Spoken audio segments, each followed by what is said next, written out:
So ngayon pag-usapan natin about dito sa precise planning. Marami kasi nagtatanong about dito kung ito nga ba ay isang legit o isang malaking scam. So ano nga ba yung precise planning kung ngayon mo lang itong narinig? So base sa kanilang marketing website, ito daw ay isang regulated na global trading platform at ito daw ay founded noong 2007 pa. Ang tanong, totoo nga ba ito? Sagutin natin yan.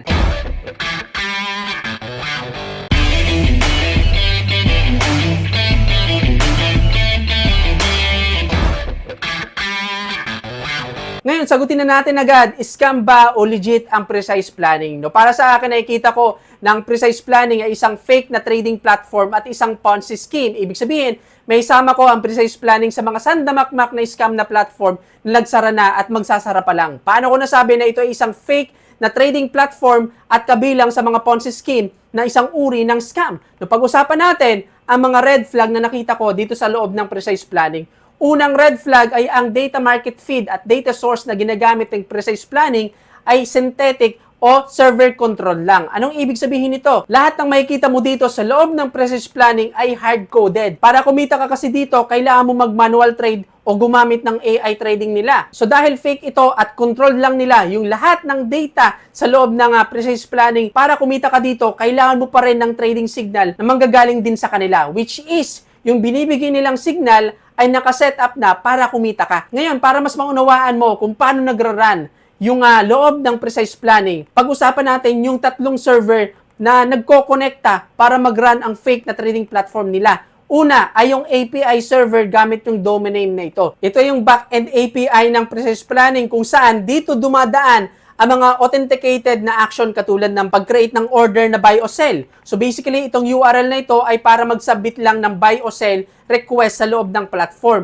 Pangalawa ay yung WS URL. Ito naman yung server side para gumawa ng real-time feed at ito rin yung nagpo-push ng order at status updates. At pangatlo ay yung K-line chat. Ito naman yung chart front-end na makikita mo sa loob ng precise planning. No, para ma-visualize mo kapatid, ito yung end-to-end flow o user journey sa loob ng precise planning once na ikaw ay magsimula mag-trade dito. Itong buong proseso ay hard-coded lang kapatid. Ibig sabihin, sila ang may full control at pwede o madali nilang baguhin lahat ng data dito o output ng hindi mo napapansin. Ano ba yung mga pwede nilang baguhin? Ano yung mga data o output na pwede nilang baguhin? Katulad ng i-remap yung symbol, i-rescale o maglagay ng offset, mag-delay ng ticks, magpadala ng candles na walang variable volumes at pwede nilang baguhin ang mark price at last price ng isang asset. For example, yung current price ng BTC USDT, pwede nilang i-delay ng 1 minute o 2 minutes para kapag nagbigay sila ng signal, pasok doon sa current price pero dito sa loob ng precise planning ay delay kaya nagiging panalo. Ngayon, kung pagkukumpara natin ito sa mga legit na trading platform, kung bakit nasasabi na legit, ay dahil transparent ang loob ng platform nila. Katulad ng Binance o Bybit. Sa mga legit kasi na trading platform, gumagamit sila ng matching engine na kumukuha ng presyo mula sa actual na trades ng mga user. Itong matching engine na binabanggit ko dito, ito yung order book. Doon mo makikita yung real time na bumibili at nagbebenta ng isang coin. Ngayon, bakit nasasabi na transparent yung mga legit na trading platform katulad ng Binance o Bybit? Dahil yung data nila ay public na pwedeng i-connect gamit yung API at webhook. Kaya pwedeng i-verify ng kahit sino ang live data sa mga legit na trading platform. Ibig sabihin, pwede mong ipagkumpara sa ibang market source katulad ng TradingView, ng CoinGecko, ng CoinMarketCap at iba pa. Kaya yung mga legit na trading platform ay nasasabi na legit dahil transparent sila sa pag-run ng trading. Pero dito sa precise planning ay hard-coded lahat at nakatago ang lahat ng data nila sa isang domain na hindi naman available online.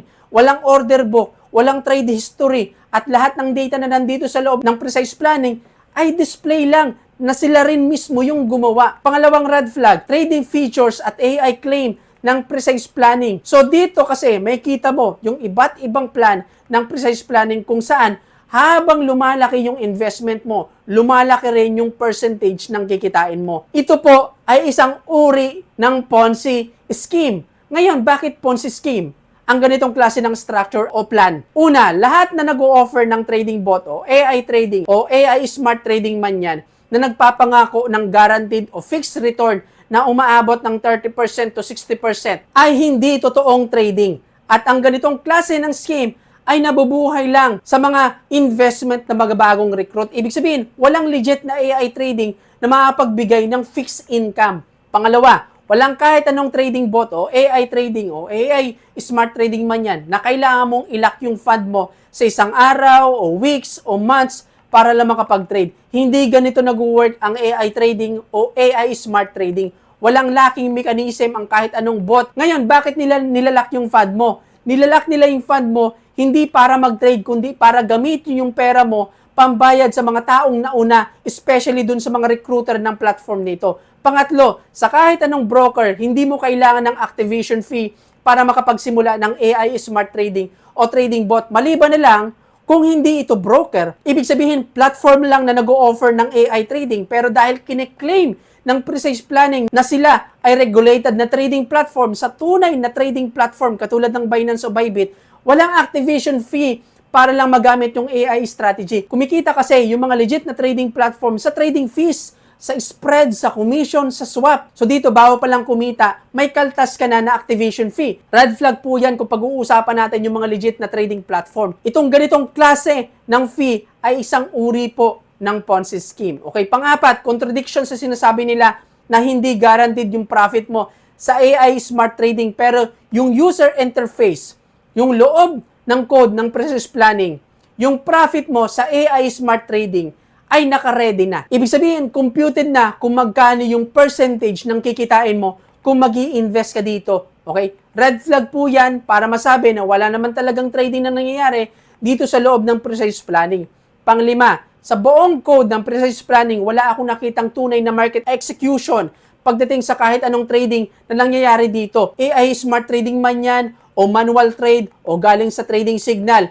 Walang trade history, walang order book, walang kahit anong exchange integration na makikita. Ibig sabihin, walang totoong trading na nangyayari sa loob ng Precise Planning. Yung makikita mo ditong trade kuno ay display lang na kunwari may trade kang ginagawa para makita mo lang. Pero ang totoo, wala kapatid. Pang-anim, ang Precise Planning ay mayroong features ng recruit to trades o mas kilala sa tawag na invite gate. Ito yung proseso na bago mo gamitin ang isang bagay o isang features ng platform, ay kailangan mo muna mag-invite ng tao. So malinaw na ito ay isang uri ng Ponzi scheme. Bakit? Kasi doon kukunin yung profit mo sa mga may invite mo na tao. Sa totoong trading, kailangan ay nasa market performance ang kitaan.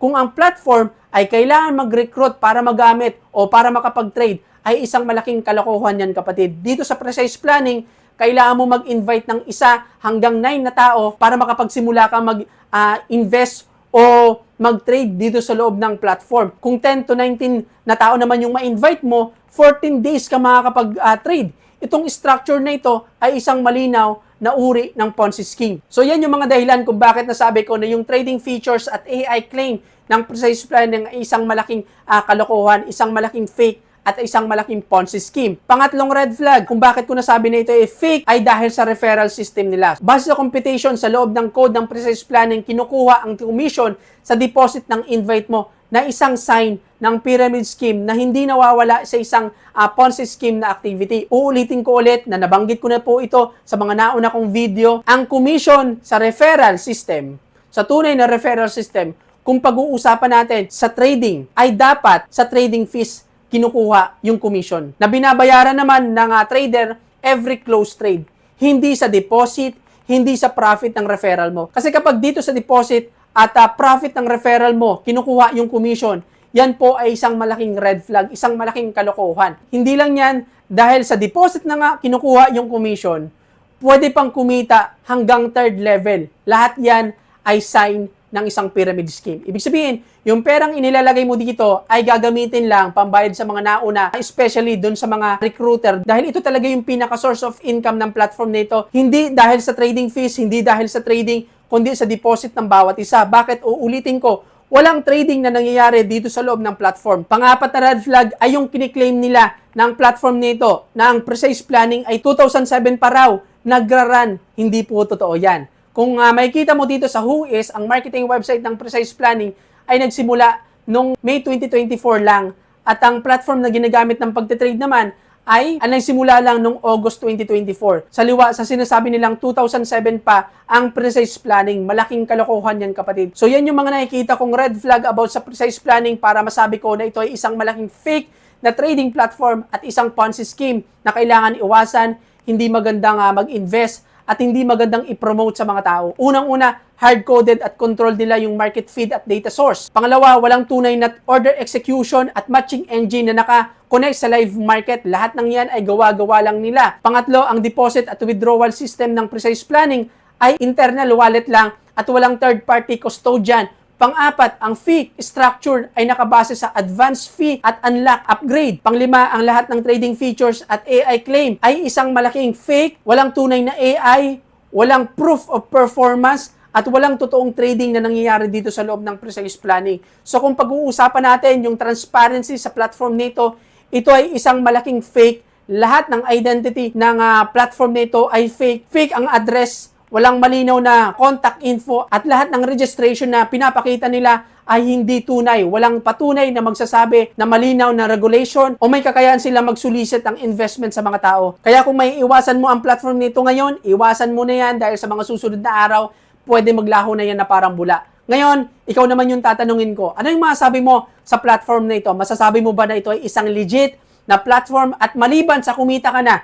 Okay? Maliban sa kumita ka na dito, ano pa yung patunay mo ng platform nito ay isang legit na platform? So comment po sa haba ng video na to o naniniwala ka na ito ay isang malaking scam at isang malaking fake na platform. So comment po sa baba ng video na to kung ano yung sagot mo sa tanong natin para malaman ko at malaman din ng mga makakapanood ng video na to kung ano yung opinion mo sa platform nito o base sa experience mo, ano yung masasabi mo para makatulong ka na rin sa mga makakapanood ng video na to kung ito ba ay kailangan nilang iwasan o magandang mag-invest. So dito nagtatapos ang topic natin ngayon. Hanggang sa muli, I'm Neil Llanto.